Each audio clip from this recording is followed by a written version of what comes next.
الله أكبر حي على الصلاة الله أكبر. Arise, giving all praises to Allah, the Father of the universe, cherisher and sustainer of all the boundless universes. Allah is the author, the creator, the governor of the worlds, the almighty, eternal, and incomprehensible. All praises are due to Allah. Islam Moors, I extend the highest of honors to his holy and divine prophet, Prophet Noble Drew Ali, the founder of the Moorish Science Temple of America. Islam. I extend high honors as well to his forerunner, the Honorable Marcus Mosiah Garvey, the founder of the Universal Negro Improvement Association, who did indeed warn and stir up the nations. Islam. Extending high honors to the Moorish flag, the red flag with a 5-pointed green star in the center. These 5 points represent love, truth, peace, freedom, and justice. These are the 5 highest principles known to man. Islam. Extending honors to the American flag, also known as the Stars and Stripes. This flag exists as a constant reminder that the European nations owe you, the Moors, with compound interest. Islam? This is also the flag of our birth. Islam, Moors? Extending honors to noble Sheik staff and noble Vanguard staff who keep the peace, and giving honors to you, the Ils and Bays, for without you there is no Moorish movement. Islam, Moors?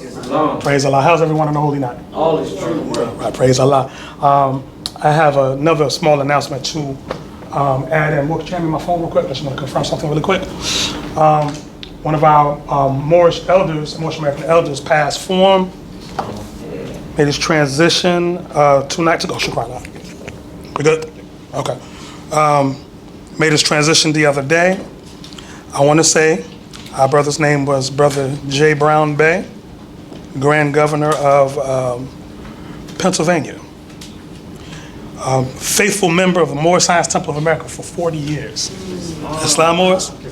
Praise Allah. You know, I give honors to Prophet Noble Drew Ali for his degree of the holy ministry of death. Islam, Moors? Because, you know, one thing that the European treatment of Christianity did not afford us was our forefathers' thought on what death is. Because our prophet instructs us, while Allah lives, man cannot die. Islam? From our brother Grand Sheik Azim Hopkins Bey, he says, Islam, Islam, Islam, hear ye all concerned. This is to inform you that our beloved brother J. Brown Bey, Grand Governor Emeritus of Pennsylvania, has changed forms this evening. This is on September 11th. May Allah forever be pleased with the Grand Governor. We give honor to our brother who served the Moorish Science Temple of America faithfully for over 40 years. He has made an indelible mark on this movement. He was a part of the effort to take black off the prophet's death certificate. You know, the prophet passed forward and they marked him as black. So, it was a group of Moorish elders got together and lobbied to get that off. Islam? So this Moor right here was a part of that work. It says he was responsible for major changes such as making it easier for Moors to get their Bays and Ils on their ID. He worked tirelessly in the community to teach our people the truth of who they are. Praise Allah. For those on the soul plane are receiving a true soldier of Allah. We will forever allow your noble life to be a source of strength and inspiration unto us all. Please send your love and prayers to the Brown Bey family. Love and peace. And this is our brother right here. See, this is why I need to be like Sister Queen and get an iPhone 10 because my Android is acting a monkeyism. But this is our brother right here, okay? Faithful, diligent Muslim, Moorish American Muslim. Islam, Moors? So praise Allah for our elder. And we're gonna summon our brother's energy on this harvest moon, you know, that hasn't shone in 19 years. And we happen to be here at Temple number 19 on Friday the 13th. Y'all ain't afraid of y'all? Y'all good? They call that triskaidekaphobia. Y'all familiar with that, right? Triskaidekaphobia, that's the fear of the number 13. Y'all know that's a real thing, right? You know when they construct buildings, they take the 13th floor out. Islam? Go on, jump in the elevator downtown. You'll jump from 12th to the 14th floor in a heartbeat, right? In a federal building. Islam? You know, triskaidekaphobia. But that's, the Moorish American Muslims are not a spooky people. You know what I'm saying? We understand that the number 13 is nothing more than the 12 houses of the zodiac plus the luminary. So you have the 12 houses plus the sun. That's your 13, right? Or if you take it on the plane of manifest, it's 12 disciples plus, the adept of that time. You know what I'm saying? So Jesus, who was also called the Son. Islam, and just to, to honor that 12 plus 1, I want to draw from chapter 23, the Holy Quran, the Moorish Science Temple of America.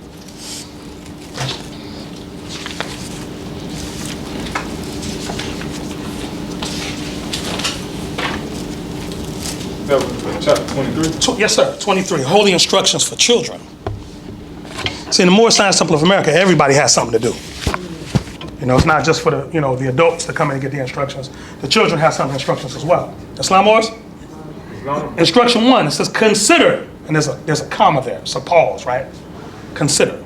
I've always instructed, consider is a master's word, means to reflect. Consider, thou art apparent, the importance of thy trust, the being thou hast produced, it is thy duty to support. Upon thee also it dependeth whether the child of thy bosom be a blessing or a curse to thyself, a useful or worthless member to the community. Prepare him early with instruction and season his mind with the maxims of truth. Watch the bent of his inclinations, set him right in his youth, and let no evil habit gain strength with his years. So shall he rise like a cedar on the mountains.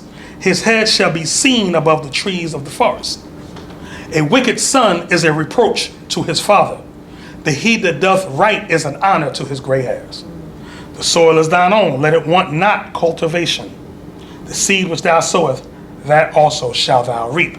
Now, instructions 8 through 13, for those taking notes, take the list of astrological houses in order, starting with Aries and ending at Pisces, right?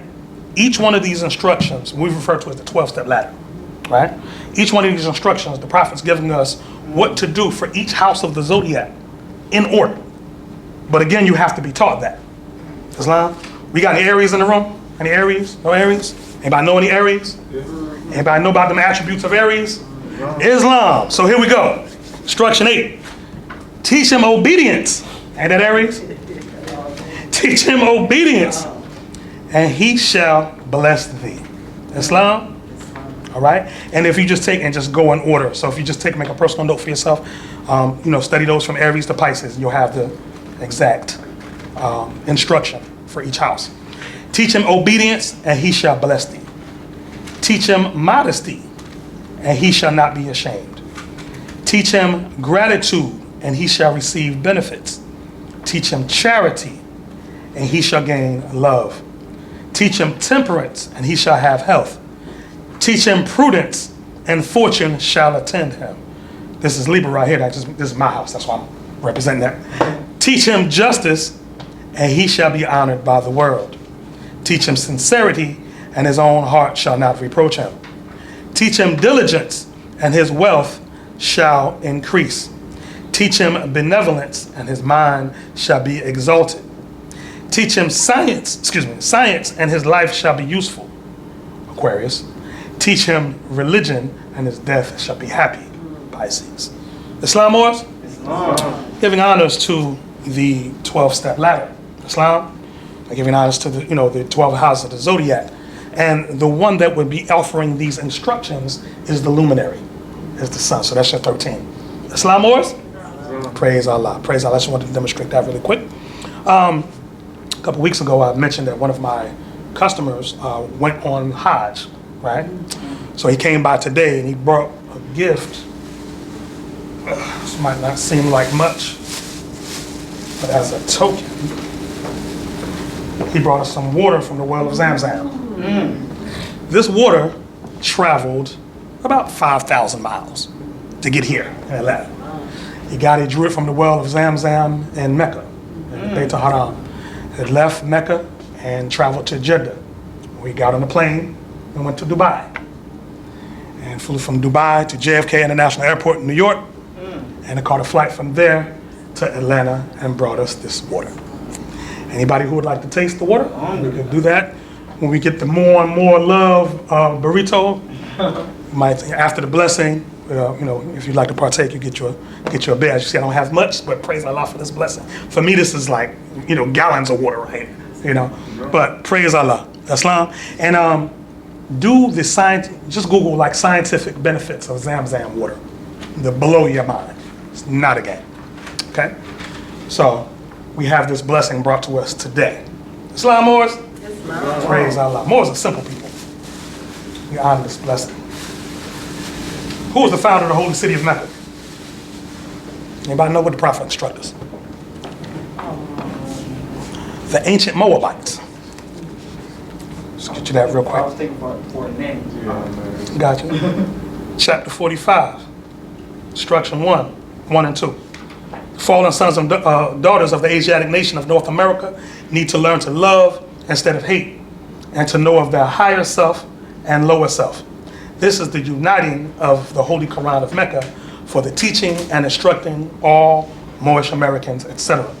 Instruction 2. The key of civilization was and is in the hands of the Asiatic nations, the Moorish, who are the ancient Moabites and founders of the holy city of Mecca. Islam? So us attributing the holy city of Mecca to being founded by Arabs, right, is a false notion, right? Firstly, the land in which the holy city of Mecca sits, which is now called Arabia, which is now called Saudi Arabia, named after the House of Saud, very recently, by the way, 1800s, in ancient times, was founded by your forefathers. In ancient times, was cataloged and chronicled as a portion of the land of Canaan, right? The land of Canaan being all inclusive of what we presently know as the state of Israel, all up around Iran, Iraq, which in ancient times was Babylon, right? All the way down to what you have as Arabia today. All of that was the land of Canaan. Islam? Canaan constituted what you know as today an empire, right? Because there were multiple nations inside of that empire. Islam? Right? So we have to know what that is. The reason why I'm saying this is because, I get all kind of messages from people. The Prophet refers to as pretended wise. The pretended wise. He calls them pretended wise because they have, an inkling of knowledge, but they think they are Allah, and they think they are all-knowing. I put up a post, I don't remember what it was. I really don't. But somebody, commented on it relative to, you all need to stop practicing Arab customs in the temple, right? Which I thought was funny, because I always like to self-check first, right? So maybe it could be me. So let me go back and I went through my post for like a couple weeks. There's nothing Arab origin in there. So what could have been the misnomer? The fact of us demonstrating the width and the breadth of the Moorish Empire, right? Because ones tend to think, they like to take Noble Drew Ali's teachings and put them in a box. So they think that the Prophet only came to teach us about here in America, which that is a portion of our empire. But if you go to chapter 47 in your Quran, you see how broad that empire was. It was inclusive of the Americas, but was not limited to Islam. All right, so and then if you go into chapter 45, where he's mentioning the Egyptians, he mentions the Arabians, the seed of Hagar, Japanese and Chinese. He mentions the Hindus of India, descendants of the ancient Canaanites and Hittites and Moabites of the land of Canaan, the Asiatic nations and country in North, Central, South America, Moorish Americans and Mexicans in North America, Brazilians, Argentinians, Chileans in South America, Colombians, Nicaraguans, and the natives of San Salvador and Central America. He says, etc. He says all of these are Muslims, right?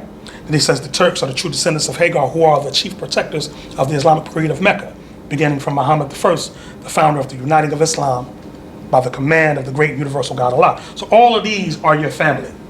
You will be surprised when you find out how large your family is, right? And it's not necessarily you instructing them about us having the tie, because many of them are aware. Now you may have some teaching to do, right? But when they see you being yourself and no one else, it brings things back in their memory. My grandfather wore that headdress.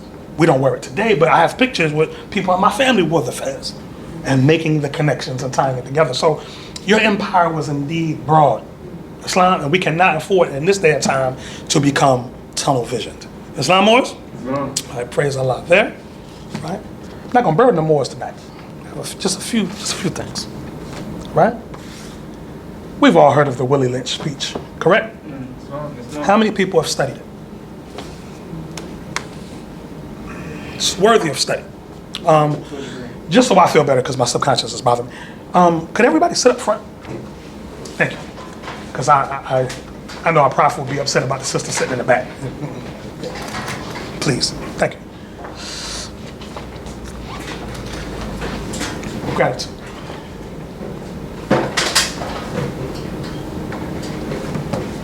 Thank you very much. Thank you very much. Islam, right? The reason why I say study it is because First of all, let's deal with this. There are those that say that the Willie Lynch speech was a farce, that it wasn't, there was no man named Willie Lynch, and this was something that just happened to be written by somebody, so on and so forth. Well, when you take the time to go through and and delineate the topics that are being covered in the speech, we can clearly see that what was covered did happen and is happening. Okay. Now we know on the the seasoning plantations down in the islands, the breaker plantations, they take you and just do everything to get you broken to the point where they could bring you here, right? For those of us that were brought here, we know there were certain things. There was a methodology behind how they did what they did. You don't just take and defeat the glorious Moors. That doesn't just happen, right?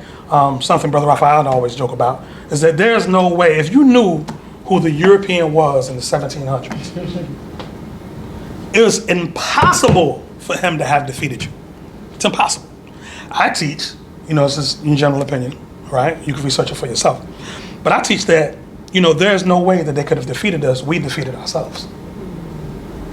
Infighting, what they call fratricide, brothers killing brothers, sororicide, sisters killing sisters, intrigue, so on and so forth, right? The Prophet deals with much of this in the article Caveat Emptor inside Moorish literature. Everybody familiar? No? Let's deal with that before we get into this. Got to lay the ground. Caveat emptor. Anybody know what the Latin phrase caveat emptor means? E-M-P-T-O-R. Let the buyer beware. And why is the Prophet giving us a phrase in Latin? Why does the Prophet give us the phrase Allah, which is Arabic? Right? Because he didn't have the time to take you by the hand and walk you on the path. Well, he introduced you to something. He introduce you to a language that you don't speak. Don't be lazy. Go and study it, and more it'll unfold more. The Prophet instructs. He says, "Moors are men." This is in the article Caveat Emptor. Moors are men upright, independent, and fearless, who care for their loved ones and follow the Prophet to a destiny which is not uncertain nor unknown. They are fortified by the impregnable doctrine built upon love, truth, peace, freedom, and justice. It is therefore a folly at its greatest heights for smelly culprits with their insidious plans to invade such realm. They try and try, but their own bad plannings bring down wrath upon their heads like the sword old Damocles had. Who was Damocles? Everybody know that story? There's a story. Go ahead, Mo. I would only be speaking from parts knowledge, so. Okay, all is well. Damocles was an individual who was envious of a particular ruler, who all he saw was the ruler sitting on the throne, and eating the grapes and the parties and whatever, and he was envious of the ruler. And he says to the ruler, he says, "Man, I wish I was in your place." And the ruler said, "Really? Come sit on my throne." And they fed him the grapes and they let him enjoy the party and so on and so forth, whatever. And then, midway through, Damocles happens to look up and he sees a sword hanging over the throne chair by a camel hair, very, very thin, right? So he said, well, what's that? He said, well, that's what I have to sit under in order to rule the people, that if I betray the people, justice falls on my neck, right? So the Prophet, is bringing us Greek and Roman mythology, right? Because if you study Greek and Roman mythology, who gave the Greeks and the Romans their mythology? The Moors. The Moors, right? So, that's all your stuff as well. Islam. Why do the Europeans have Greek and Roman history, period, to this day? How did they get it? Because remember, in 476, that's when the barbarians burnt up Rome. 476 AD, they sacked Rome, right? The Visigoths, specifically, right? So they burnt Rome up or whatever. So prior to them, burning up everything, the Moors came in and saved a lot of their works. You know what I'm saying? And preserved them, translated them into Arabic. And when the Moors got defeated, they took the Arabic manuscripts and translated them over to Latin. And that's how the Europeans have history. If it wasn't for that, they wouldn't have anything. So all of that Socrates and Plato, that's all because our forefathers went in and corrected a lot of the works as well, by the way. Islam? All right. So he says, intrigue and scurrilous cunnings find a difficult path to travel within the ranks of the Moors. This is so because the Moorish movement has been well planned by Prophet Noble Drew Ali, whose latent powers are abundant, unknown, and may be called into action as a matter of defense at any moment. So we don't say that our forefathers died.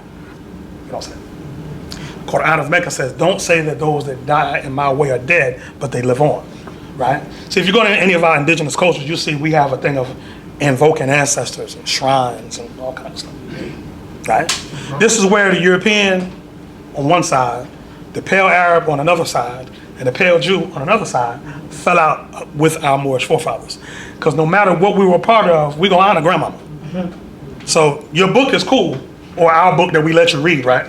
But the book is cool, but I'm gonna honor my own blood lineage because that's active and alive in me. Islam, right? So when the Prophet says his powers can be called into action as a matter of defense at any moment, we can summon the Prophet. Islam, we can summon Garvey. Islam, and it's not no spook degree, right? Prophet Noble Drew Ali knows the people within his ranks who are interested. They are the vanguard of the movement. That's why we use that word for the brothers that secure the temple. They are the vanguard of the movement as the Moorish hordes increase here in America. All of the Moors are active, not passive. A member's interest can only be in one direction.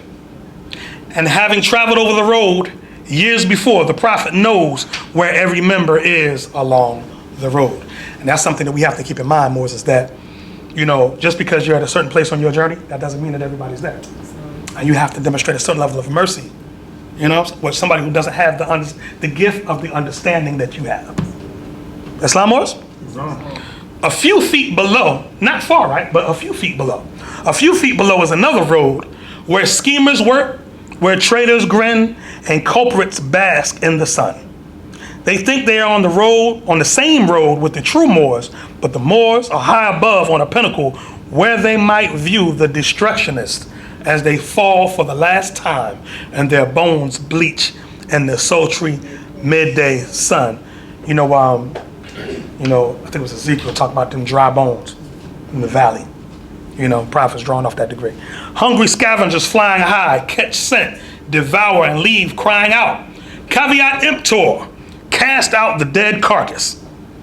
Dead carcass, that's the Negro, isn't it? Or his mentality. Cast out the dead carcass, because it's just a body. A temple with no altar fires, right? The Moors high above see these plotters, purveyors, the worst that exists, hurl themselves downward by their own works as the hawks wait. I'd like you to write down a few words for those taking notes. Write down traitor. Write down destructionist. Write down culprit, culprit. Write down scavenger. Write down plotter. Write down purveyor, Purveyors. Write down the worst that exists. Write down downward. Okay. Now, next to that, if you put a little bracket next to that and put lower self. Okay. Now let's raise the ethers. Write down upright. First of all, write down man. Right? And next to man, I want you to put a slash and put woman. Because in that sense, in the opening statement, the Prophet is addressing humanity as a whole in that sense. English is funny like that. Right? Write down upright. Independent. Let me pause there. If we're raising a nation, why the need to be independent? Or to have the attribute of independence? Why would that be necessary? So that we can summarize all thoughts, actions, and prayers. Somebody got a lot. So that we can have our own sense of self-determination. Islam. And the fact that, you will find that along your journey, there may be times where everybody in a given environment may be against your prophet and your nation, right? And you have to stand, right? You might find yourself in another school of thought. It says you might find yourself at high noon surrounded, by your enemies. you know? And you have to be able to draw from that illumination and stand on your square and be the message that you bring, even if it costs you your life, you know? But you have to, you know, unfold to that point, obviously, right? You don't get your nationality card today and be ready for that, right? You know, and we promote life, so Allah tells us to speak life, not death, right? So, you know, but just to be aware, you have to be independent. You know, you are a whole functioning body right now, but, you know, Allah's given a certain independence to each one of your limbs and digits, right? But when they come together, it's a beautiful thing. But each one has a strength, a divine strength of its own, right? Fearless, right? Now, put parentheses. In your parentheses, put fearless is not foolish. Okay? Fearless is not foolish. I'll give you an example of foolish versus fearless. If there's there's a time where, let's say, you're up against an overwhelming force, and your life is of use to the nation, right? There is a time when you may have to say, I'll yield and fight this battle tomorrow when I come back more well prepared, right? In military strategy, that's called a tactical retreat. Not just a retreat, but a tactical retreat. You'll see this in nature where baboons, they fight this way. Where, let's say, a leopard was, creeping up on, a group of baboons. And they might be, I saw this one video, one was going up the hill away from the baboon. He's like getting away from him. And the leopard's like, I got him. It's only one of them creeping. And then when they got to the top of the hill, the baboon took off down the other side of the hill. And the leopard gets to the top, and it was like 1,000 baboons on the other side. And they came back and chased the leopard off. But, while that one singular baboon was by itself, he knew I can't take him on one-on-one. That would be foolish, right? But what he did was he went tactical retreat, got with his brothers, and then, and prior ancestors too, right? And came back and checked the threat. Islam? So there's a difference between being fearless and foolish. A lot of times Moors have a tendency to interpret fearless and do it in a foolish manner. The Prophet says, the public is unstable as well as ungrateful. Why should the man of wisdom endanger himself for fools? Right? So you don't run around here with martyr complex. I'm ready to die today, right? No, you're ready to live today, right? And if it happens, so we offer love, truth, peace, and freedom. But when these are violated, justice must then take its course. So certain things are last resort remedies to go to. Islam, Moors? Islam. All right. So you have men, upright, independent, fearless. Put down care. And next to care, put a slash or put loved ones. After that, put down follow. There are those that will tell you that if you're following, you're doing something bad. Right? But all masters were once taught. Think of any master that you can name. Anyone was masterful in what they demonstrated. At one point, they were taught. In order to be taught, you must follow the instructions as they come down. Islam? Islam. All right. Put down destiny.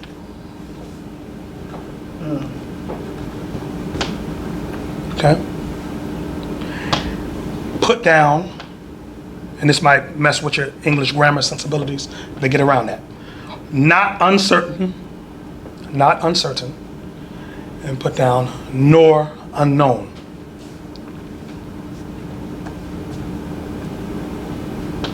Okay? Because the destiny or the destination, if you're living according to the higher self, is granted. It's not something that you have to figure out. You know it's going to lead to success. Islam? Put down fortified.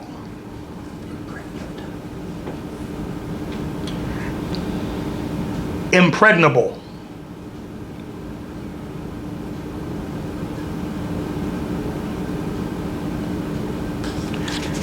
Vanguard. And on that lower self side, you could put intrigue and scurrilous. Scurrilous. SCURRILOUS. Intrigue and scurrilous. Cunnings. CUNNINGS. Intrigue and scurrilous cunnings. Attributes of the lower self. Right? Back on your higher self side, one more word. The word is the hawk. And the hawk or the falcon in ancient Egypt is known as Heru, right? Who is the reincarnated Messiah, you know? So, Islam was? So caveat emptor. So you have a higher and lower self-side to weigh, all right? And you know a particular thing by its attributes, okay? So now, when we get into that dead carcass, right? There was a lot that went into making that dead carcass. See what I'm saying? It was a scientific process, right? I'm going to read through this, and then I'll go back and break some things down. Islam was? Y'all all right? All the good. Okay. Praise Allah. All right. Willie Lynch speech. The origin and development of a social being called the Negro. The Negro is a social being. Islam? Yes, sir. Islam, it just jumped down at me. I would liken that to a social construct. Islam. That's exactly what it is. All right? And they did construct the Negro. So Islamism. Cardinal principle for making a Negro. For fear that our future generations may not understand the principle of breaking both horses and men, we lay down the art. For if we are to sustain our basic economy, we must break both of the beasts together. Real quick, write down, there's a book called The Negro is a Beast. Right? You can get the PDF online. It's from like the early 1900s. Right? We lay down the art. Okay. For if we are to sustain our basic economy, we must break both of the beasts together. And it's harsh language. I'm going to read it as it is, because it is what it is. The nigger and the horse. We understand that short-range planning in economics results in periodic economic chaos, so that to avoid turmoil in the economy, it requires us to have breadth and depth in long-range, comprehensive planning, articulating both skill and sharp perception. We lay down the following principles for long-range, comprehensive economic planning. Both horse and niggers are no good to the economy in the wild or natural state. Islam Morris? So just remember that, because I could be too long on that, right? It says both must be broken and tied together for orderly production. For orderly futures, special and particular attention must be paid to the female and the youngest offspring. Both must be crossbred to produce a variety and division of labor. Both must be taught to respond to a particular new language. Psychological and physical instruction of the containment must be created for both. We hold the above 5 cardinals as truths to be self-evident based upon the following discourse concerning the economics of breaking and tying the horse and I'm gonna just say N-word, can't do that on a holy day, and N-word together, all inclusive of the 5 principles laid down above. Note, neither principles alone will suffice for good economics. All principles must be employed for the orderly good of the nation. Whose nation? Whose aspect of the nation? Islam? Accordingly, both a wild horse or a wild natural N-word is dangerous even if captured, for they will have the tendency to seek their customary freedom, and in doing so might kill you in your sleep. You cannot rest. They sleep while you are awake and are awake while you are asleep. They are dangerous near the family house, and it requires too much labor to watch them away from the house. Above all, you cannot get them to work in this natural state. Hence, both the horse and the N-word must be broken. That is, break them from one form of mental life to another. Keep the body and take the mind. In other words, break the will to resist. The Prophet calls this European psychology. It was a system. This is not something they were just arbitrarily doing. It was a science. When you come up into the modern age of more of the contemporary eras of, let's say, or the past contemporary era of like the 1900s, they called this eugenics. Okay? But this was before the word eugenics became popular, this is what they were doing. And they got it from breeding animals. Yes. Islam, initially my question is, where did they learn this tactic? I know from previous knowledge that it basically was the same thing that we did to a certain degree. And so my question is still where did they learn it? Still this past year, where did they learn it? I give you a perfect visual. How many people have seen the Robin Hood movie where Morgan Freeman played the Moor? Anybody seen this? Robin Hood, Prince of Thieves? No one's seen that? I thought y'all was Moorish Americans. Y'all playing. Y'all up in here playing. Maybe Moorish movie night we'll do that. I definitely. All right, but yeah. So write that down. Robin Hood, Prince of Thieves. Inside of there, you have Morgan Freeman, who's playing a Moor named Azim. Right.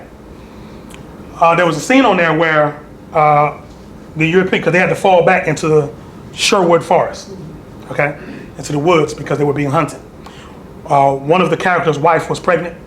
She went into labor, and they didn't want Morgan Freeman around because he was a Muslim and he's Asiatic. So they're like, get away from him.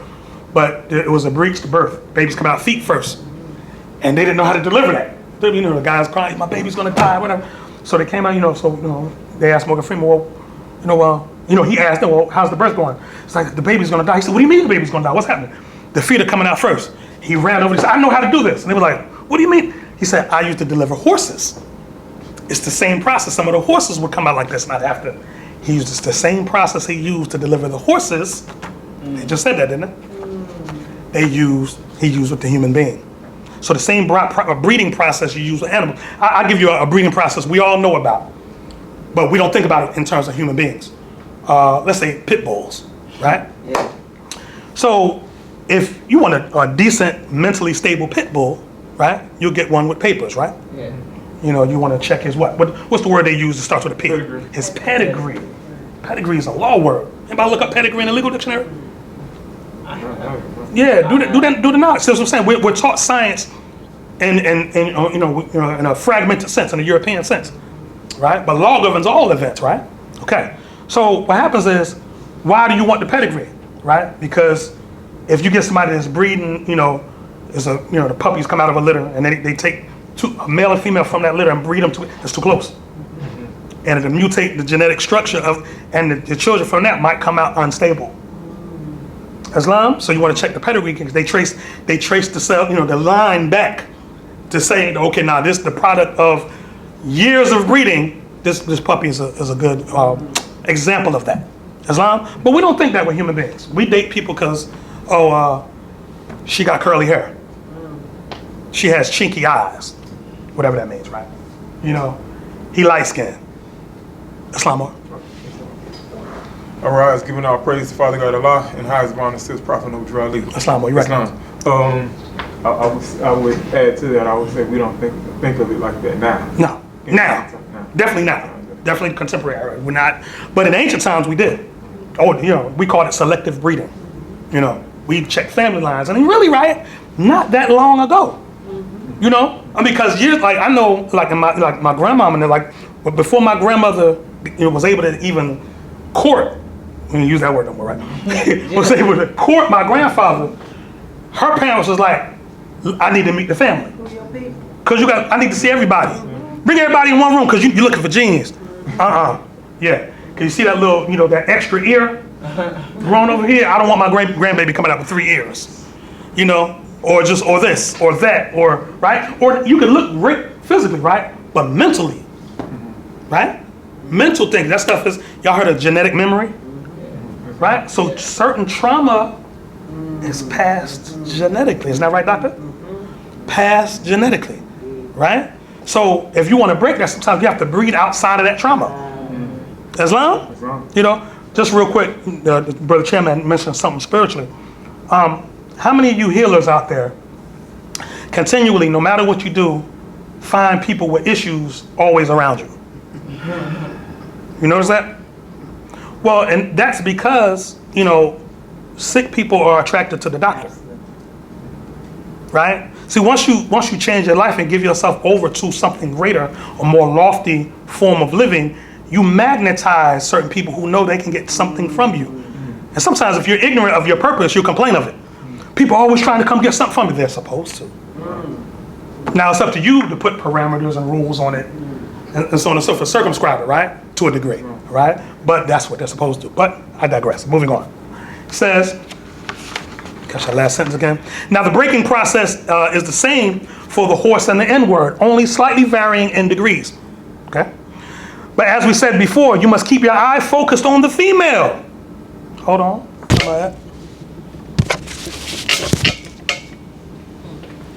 Keep your eye focused on the female. First person the prophet uplifted was. Okay? I focused on the female and the offspring of the horse and the N-word, not just the female, but her offspring. Okay?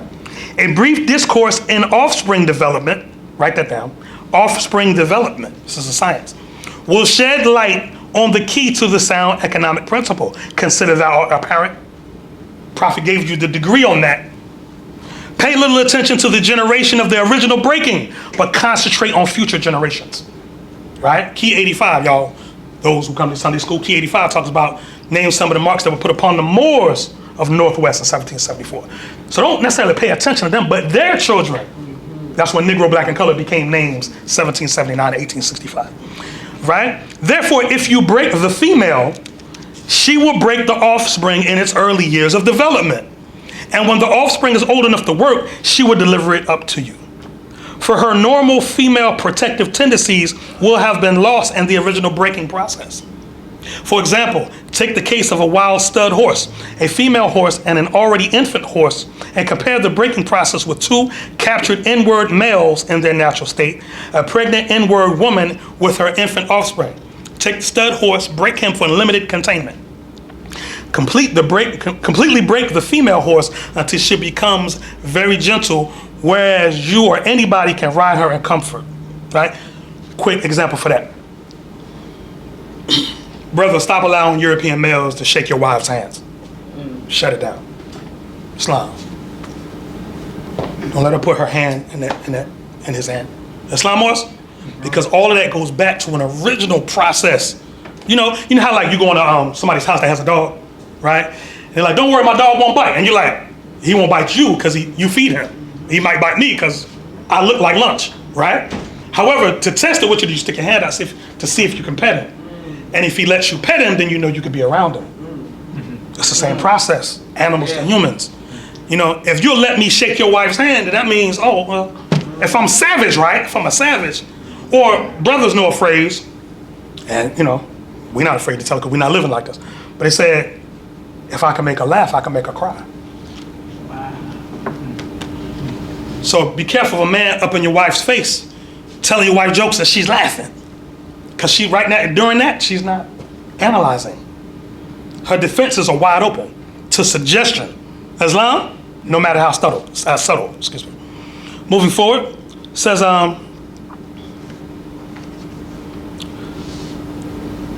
breed the mare until you have the desired offspring. Then you can turn the stud to freedom until you need him again. That's what brothers do, right? You just run around, make babies, don't raise them, right? You know, breed them, you know, what's that? Breed the mare until you have desired offspring, then you can then turn the stud to freedom until you need him again. Train the female horse where she will eat out of your hand. And she will train the infant horse to eat out of your hand also.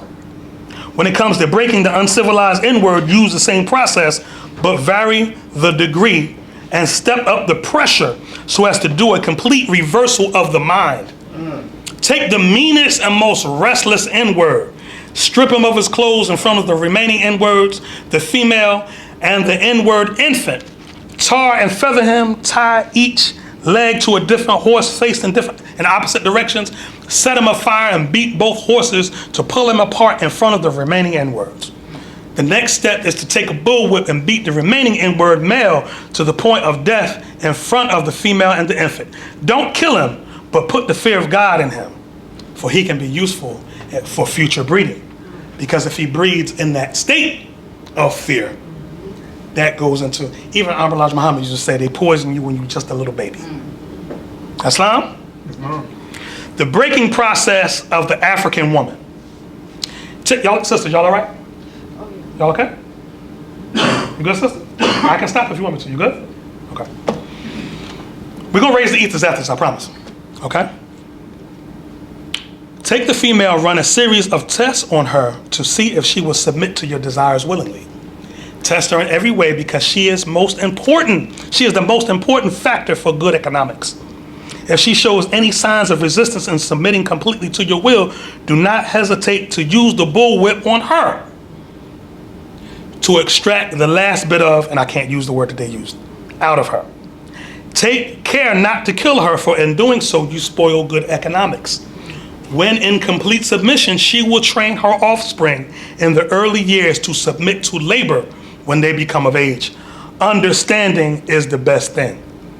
Therefore, we shall go deeper into this area of subject matter concerning what we have produced here in this breaking of the female N-word. We have reversed the relationship. In her natural uncivilized state, so uncivilized in their perspective, right? She would have a strong dependency on the uncivilized N-word male. And she would have limited protective dependency towards her independent male offspring and will raise female offspring to be dependent on her. So when we're talking about roles and family, right? Where a sister in her natural state will know that her power is not in being loud, and it's not her power. Because all men know that, you know, a woman, if she really wants to get at you, don't have to say a word. She just shut off. She seal off. And then be like, what's wrong with you? We run around running behind you, trying to say something. Nope. Islam? All right? But that's in the natural state. Okay? Moving forward. It says, nature has provided for this type of balance. It says, we reverse nature by burning and pulling one civilized N-word apart, bullwhipping the other to the point of death, all in her presence. By her being left alone, unprotected, with the male image destroyed, the ordeal, they literally use the word ordeal. The ordeal caused her to move from the psychologically dependent state to a frozen independent state. So that mutates into I don't need a man. Islam? In this frozen psychological state of independence, she will raise her male and female offspring in reversed roles. For fear of the young male's life, she will psychologically train him to be mentally weak and dependent, but physically strong. But she has become psychologically independent. No, because she has become psychologically independent, she would train her female offspring to be psychologically independent as well. What have you got? You've got the N-word woman out front and the N-word man behind and scared. This is the perfect situation for sound sleep and economics. Before the breaking process, we had to be alert and on guard at all times. Now we can sleep soundly, for out of frozen fear, his woman stands guard for us. He cannot get past her early infant slave molding process. He is a good tool now ready to be tied to the horse at a tender age. By the time an N-word boy reaches the age of 16, he is soundly broken in and ready for a long life of sound and efficient work and the reproduction of a unit of good labor force. Continually through the breaking of uncivilized savage N-words by throwing the N-word female into a frozen psychological state of independence, by killing the protective male image, and by creating a submissive, dependent mind of the N-word male slave, we have created an orbiting cycle that turns on its own axis forever. Now here we go. Unless a phenomenon occurs and reshifts the positions of the male and female savages. I'm gonna read that again, right? Unless a phenomenon occurs and reshifts the position of the male and female savages. Salvation, Allah, unity, More Science Temple of America, the divine constitution and bylaws. Y'all paying attention? Act 7, all members must promptly attend their meetings and become a part of and partial of all uplifting acts of the More Science Temple of America. Members must pay their dues and keep in line with all necessities of the More Science Temple of America. Then you are entitled to the name of faithful. Now remember, we were talking about reversing the roles. Here's Noble Drew Ali. Husband, you must support your wife and children. Wife, you must obey your husband and take care of your children and look after the duties of your household. Sons and daughters must obey father and mother and be industrious and become a part of the uplifting of fallen humanity. All Moorish Americans must keep their hearts and minds pure with love and their bodies clean with water. This divine covenant is from your holy prophet, Noble Drew Ali, through the guidance of his father God, Allah. Islam? But the Europeans refer to whoever introduced that as a phenomenon. Right? Because the phenomenon, it has to be a phenomenon. Ella had a song years ago, something like a phenomenon. Had to be a phenomenon because Noble Drew Ali is one of us. He was born through this same process, but divinely prepared to remember how to reverse the roles back. Islam? Right? So this shows that they knew that they could not account for the phenomenon. They don't know when it's going to come, but it incarnates every so often. Okay? Whew. We show what we mean by example. We breed 2 N-word males together with 2 N-word females. Then we take the N-word males away from them and keep them moving and working. Say the N-word female bears an N-word female and the other bears an N-word male. Both N-word females being without the influence of the N-word male image, frozen with an independent psychology, will raise him to be mentally dependent and weak, but physically strong. In other words, body over mind. We will make or the NBA, right? Or the NFL? Body, but not, all right? We will mate and breed them and continue the cycle. That is good, sound, and long-range comprehensive planning. Islam Morris? Islam. The Prophet once said, and the Moorish American elders passed this down, they said, it took science to get us in this mess. It's going to take science to get us out, right? They didn't accomplish this, the state that we're in one generation. It took several generations, right? Why they did it in, like I said, they had a conditioning thing they had going on in the islands, and they took select ones and brought here, right? And there was different things that was going on, because again, you can't account for the phenomenon. So in Haiti, they led the rebellions, and how many people knew once Toussaint and them did what they did in Haiti, they came up to Savannah to try to help free us here. There's a big statue of Haitian soldiers in Savannah, right? Of Haitian Moors that came and was like, look, we overthrown them, we want to help y'all. But then the psychological aspect of it, of the everything that was done to us was more damaging here, right? Not saying there weren't ones here, because you get the the Gullah Wars, right, which they call the Seminole Wars, right, which was all the way from the whole coast of north coast of North Carolina all the way down to Florida, and it was really bad because it was Native Americans plus ones of Moorish descent, right, from northwest and southwestern shores of Africa, be they Yoruba, Akan, so on and so forth, that linked together with the Native Americans and gave the European the business, right? Why they had to give up the slavery institution? Because they couldn't sustain it economically because of the rebellions. Islam? The Gullah Wars? Gullah, yes. Okay, cool. You've heard of the Gullah Geechee people? Yeah. All right? So, if you notice about them, they've retained a lot of their accent. Definitely. You talk to their dialects completely different, right? Research Sapelo Island, Sapello, I think it is. And there was a brother, and I forget his name is escaping me at the moment, but he was a Moor, Muslim. And the European was having a lot of rebellion on his plantation. So he comes to the brother, he was like, I need you to help me to quash the rebellion. He says, well, I can talk to the ones that are still Muslim because we live by a code. He said, but them ones you turned into Christians, he said, I can't. You have to deal with that. That's your monster. You have to, you know what I'm saying? His name is gonna come to me by the end of the meeting. I already know it, after we adjourn, anyway. But research that Willie Lynch. It's very, very interesting. And I don't want to burden them more because they get into the scientific orbiting cycles and axes and multiplicities and, spheres. I mean, they get into a whole scientific thing. And they get into the, controlled language as well. By even right now, like Dr. Frances Cress Welsing, may Allah's peace forever be on her soul. She did a phenomenal thing in the ISIS papers about language. The things we say to one another when we're angry, it's science. We don't even realize that there's a scientific template that we're pulling from to even say that. You know what I'm saying? Stuff I can't even get into because it's the holy day. You understand what I'm saying? But it's all according to science, right? So when the Prophet tells you black according to science means death, all of this is under that umbrella. That's love, So why in the Moorish Science Temple of America, and Dr. Queen and I talked about this briefly, we don't play about our sisters, man. We don't play them games, man. You know what I'm saying? Because it was already too much that was done. It's already too much that was done by our open enemy. And for us to continue to perpetuate that makes us, Dr. Queen, could you read off some of those lower self-attributes I had you write down? Yes, sir. They are Take your time, sister. trigger, intrigue, deconstruction, worse than exist, culprit, surveyor, scavenger.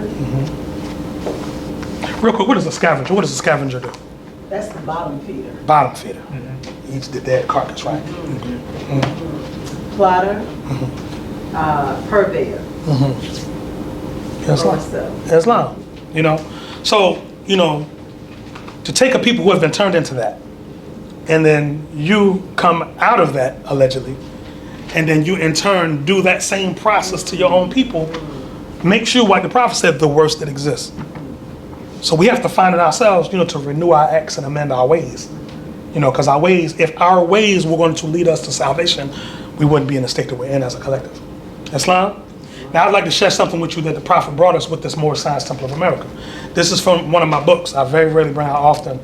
This is called The Teachings of the Essenes, From Enoch to the Dead Sea Scrolls. Okay.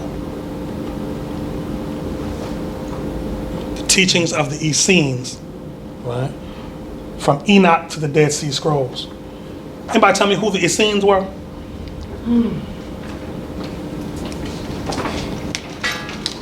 Take time. The Essenes, back when Jerusalem had gotten corrupt, when the Pharisees and Sadducees were oppressing the people through taxation and so on and so forth, or whatever, there was a certain brotherhood that was inspired what was done, you know, by the sciences that were taught in Egypt, that went outside of Jerusalem and set up a second Jerusalem, right? These ones were known as Essenes. In Egypt, they were known as the Therapeutae. This is where we get the word therapeutic, which means healer from, right? They were known by various different names. In Greece, they call them the Stoics. Various different systems, right? But in this, it reads, now as I'm reading this, think about the Moorish Science Temple of America. Reflect on that. Chapter 1. And after I do this, I'll open up for questions and then I'll read the Divine One and lower the meeting. Islam Moors? Islam Moors? Y'all good? All right, I have to check on y'all. Chapter 1. The Essenes and their teaching. From the remote ages of antiquity, a remarkable teaching has existed which is universal in its application and ageless in its wisdom. Fragments of it are found in the Sumerian hieroglyphics and on tiles and stones dating back some 8 or 10,000 years old. How old is the Moorish flag? 2,000 years old. It's over 10,000. Islam. Some of the symbols, such as the sun, moon, air, water, and other natural forces, are from an even earlier age. Remember you said it's over 10,000 years old, right? And some of the symbols are older than 10,000 years, right? That symbol's older than 10,000, right? An earlier age preceding the cataclysm that ended the Pleistocene period. How many thousands of years previous to that the teaching existed is unknown. To study and practice this teaching is to reawaken within the heart of every man an intuitive knowledge that can solve his individual problems and the problems of the world. Where is the nearest place to meet Allah? In the heart. Traces of the teaching have appeared in almost every country and religion. Its fundamental principles were taught in ancient Persia, Egypt, India, Tibet, China, Palestine, Greece, and many other countries. But it has been transmitted in its most pure form by the Essenes, that mysterious brotherhood which lived during the last 2 or 3 centuries BC, and the first century of the Christian era at the Dead Sea in Palestine and at Lake Mareotis, Mareotis, in Egypt. Right? In Palestine and Syria, the members of the brotherhood were known as the Essenes, and in Egypt, the Therapeutae over here, or the healers. The esoteric part of their teaching is given in the Tree of Life, the communions, and something known as the 7-fold peaks. Islamism, old time religion, right? Islam. Islam wasn't Jesus, the brother Jesus, one of the Brother Jesus, Brother John, That's what Ezra, Isaiah, Elijah, you know, so on and so forth. It was a very ancient school, right? The exoteric or outer teaching, or first heaven, appears in the Essene Gospel of John, Genesis and Essene interpretation, Moses the prophet of the law, and the Sermon on the Mount. We covered that in Sunday school. The origin of the brotherhood is said to be unknown, and the derivation of the name is uncertain. Some believe it is from Esnot or Enoch and claim him to be their founder, their communion with the angelic world having been first given to him. And for that, read chapter 1 of the Holy Quran of the Moorish Science Temple of America. Others consider the name comes from Israel, the elects of the people to whom Moses brought forth the communions at Mount Sinai, where they were revealed to him by the angelic world. But whatever their origin, it is certain that the Essenes existed for a very long time as a brotherhood, perhaps under other names in other lands. The teaching appears in the Zendavesta of Zoroaster, who translated it as a way of life that was followed for thousands of years. It contains the fundamental concepts of Brahmanism, the Vedas, and the Upanishads, and the yoga systems of India sprang from the same source. Remember when Jesus and Bharata were sitting down reading? They were reading all these things I just mentioned. Buddha later gave forth essentially the same basic ideas, and his sacred Bodhi tree is correlated with the Essene tree of life. In Tibet, the teaching once more found expression in the Tibetan wheel of life. The Pythagoreans and the Stoics, we just mentioned that, in ancient Greece also followed the Essene principles and much of their way of life. The same teaching was an element of the Adonic culture of the Phoenicians and the Alexandria school of philosophy in Egypt, and contributed greatly to many branches of Western culture: Freemasonry, Gnosticism, and Kabbalah and Christianity. Jesus interpreted it in its most sublime and beautiful form in the 7 Beatitudes in the Sermon on the Mount. The Essenes lived on the shores of lakes and rivers, the northwestern and southwestern shores of Africa, away from the towns and cities, and practiced a communal way of life, sharing equally in everything. They were mainly agriculturalists and arboriculturalists, having a vast knowledge of crops, soil, climatic conditions, which enabled them to grow a wide variety of fruits and vegetables in a comparatively desert areas and with a minimum of labor. It's no strange happening that the majority of Moorish Americans that you'll meet are vegan. It's ancient. Moors we're doing the same thing over and over. Islam, they had no servants or slaves, and was said to have been the first people to condemn slavery both in theory and practice. There were no rich and poor amongst them. Prophet gives you that as the holy unity of the rich and poor in your Quran. All right? Both conditions being considered by them as deviations from the law. They established their own economic system based wholly on the law, and showed that all man's food and material needs can be attained without struggle through knowledge of the law. They spent much time in study of both ancient writings and special branches of learning, such as education, healing, and astronomy.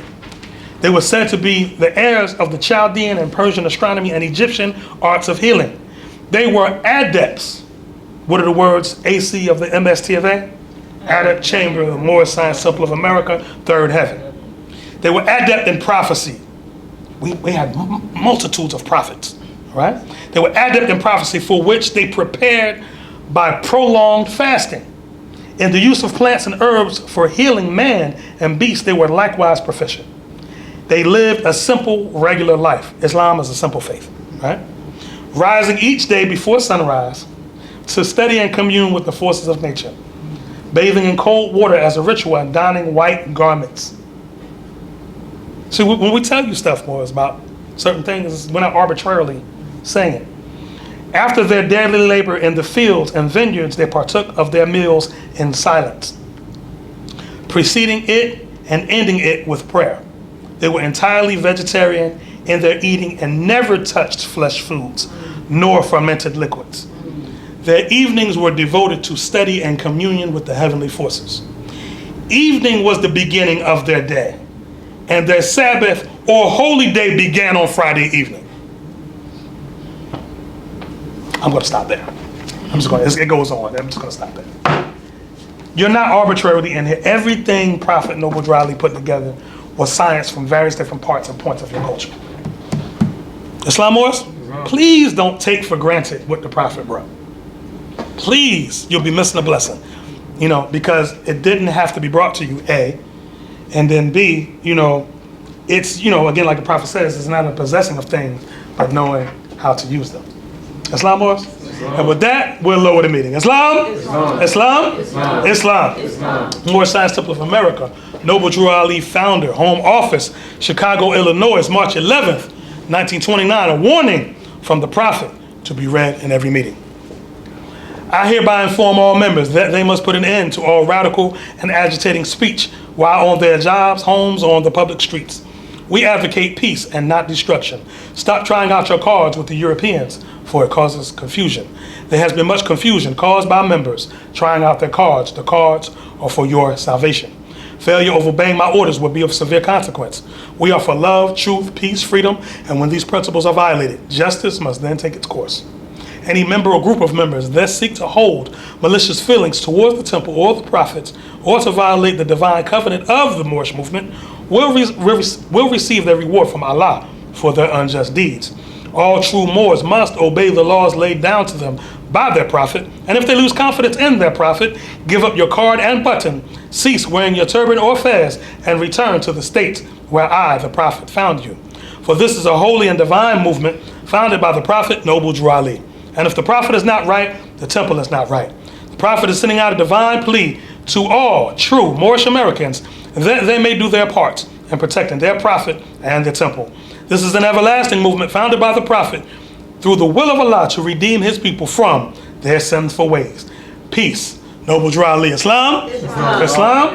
Islam. All praise due to Allah in the highest of honors, to his holy and divine prophet. Prophet Noble Drew Ali. Islam was? The prophet says this is an everlasting movement founded by the prophet through the will of Allah to redeem his people from their sinful ways. What we're doing now is what we did in ancient times. How we, arrange ourselves to shake off the effects of the carnal plane is the same methodology we're using now in ancient times, right? But it takes a mastermind to incarnate from the soul plane downward, right? Who was able to remember, right? And be guided by Allah. And this was the Prophet Noble Drew Ali. Prophet Noble Drew Ali was that phenomenon that the Europeans worried about. You know what I'm saying? Anybody familiar with J. Edgar Hoover? Who was it? He was the head of the FBI. Head of the FBI for how many years? Everybody knows? From like the 1920s all the way to like 1970 something. He's the head of the FBI for like 40 something years. The FBI building in DC is named after him, right? He got his practice with Marcus Garvey and Noble Drew Ali. That's who he started with. Ironically, J. Edgar Hoover was an amalgamated Asiatic. It's just very, very light skinned and passed for European. What? Yes. He was also a Shriner, right? Member of the ancient Arabic order of the Nobles of the Mystic Shrine of El Masih Temple. El Masih in Arabic means the Messiah, right?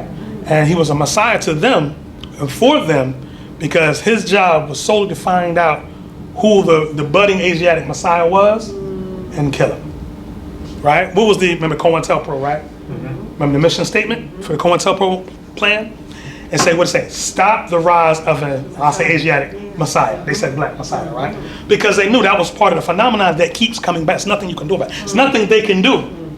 That's them subtly bearing witness to the great God of the universe. So no matter what carnal activity they do in terms of subjugation and conquest, one will always be sent. Depending on how bad it is, several ones may be sent. Do you think Noble Drew Ali was the only adept that came to Earth during that time? Right? I'll give you another adept. His name was Hazrat Inayat Khan. Right? He was a brother from India who was here in America, but he was sent to the Europeans to try to give them some form of civilization. Right? So these ones like Madame Blavatsky and all that, New Thought and all that, they were influenced by him. Right? To get them away from certain degrees of barbarity, to give them what they call New Thought. That's the origin. New Thought has nothing to do with you. You practice the old time religion. But for the European, it's a New Thought. Islam wars? So I'm sorry to have laid that yoke on the temple relative to Willie Lynch. I'm especially sorry for laying that yoke on our sisters to have to reread that to you. Because, just because I read it to you, that doesn't mean that's the first time y'all know about that, right? But the reality of it is until we're able to scientifically articulate what happened, we can't heal, right? And I have to read it for the brothers because we have to know the responsibility that's on us relative to our interaction with our sisters. You know what I'm saying? Why the prophet, is big on, if you're dealing with a sister, marry her. Bring honor to that sister and hold her, bring her before the community and announce it, right? Because that'll get her to a certain state where I'm not alone, I'm not by myself. I have somebody that will protect me if need be. Sisters, we know y'all bad. We know y'all bad. We ain't even confused. We know y'all bad, but you shouldn't have to be, right? Because when you're bad and you have to be, now you're mutating who Allah, the grace and the mercy. So what is the higher self? Higher self is defined in feminine attributes, not masculine.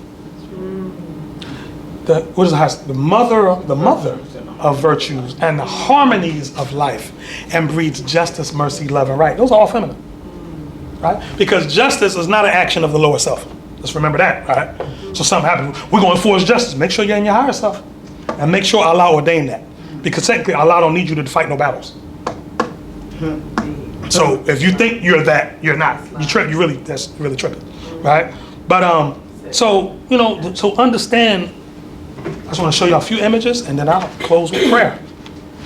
And then I'm not done, because as soon as I lower and the sister distributes that phenomenal meal that she's about to forward, I have to call a group of brothers and sisters over in Oakland, California, because they're 3 hours behind us, and they're having a meeting right now, and they want me to weigh in. So, praise Allah. Islam Morris? The Moors may not be hungry now. Say again? The Moors may not be hungry. Sister, I see this charter right here? I've been honored to be the custodian of this charter for 13 years. I've never met a time. They say masterminds trace themselves backwards through the ages, and thus they know. I've never met a time, a time never was when man was nothing, right? Where the Moorish Americans attended the temple and was not hungry. It's a side of it. Most of us leave the temple and go support all kind of restaurants and way after hours. But praise Allah for what you did today, sis, because, inshallah, they, demonstrate some etiquettes and don't bite no fingertips off eating a more love burrito. Islam. So I just want to share a few images with y'all. Islam Wars. Just look at this noble angel right here. I often state, anytime you go to represent anything Moorish, keep this image in mind. The next time you plan on putting some shorts on or some sneakers and you planning to represent Moorish, think about this angel right here and how he looked in every photograph that you ever seen him in. Islam? Because you don't get a second chance to redo a first impression. Islam? So this is the noble prophet right here, right? The brother that they talk about that was the chauffeur to the prophet that was around with him while he was setting up the 15 temples, a brother named Sheik John Heru. This is him in the front where my index finger is. And if you'll notice all those sisters he brought up front. See the sisters? All those sisters, because he was instructed to raise those sisters up by the prophet. Islam? And under the prophet, there were grand sheikesses, grand governesses, heads of temples and states. Islam? So Prophet Noble Drew Ali, standing with the notables of the city of Chicago.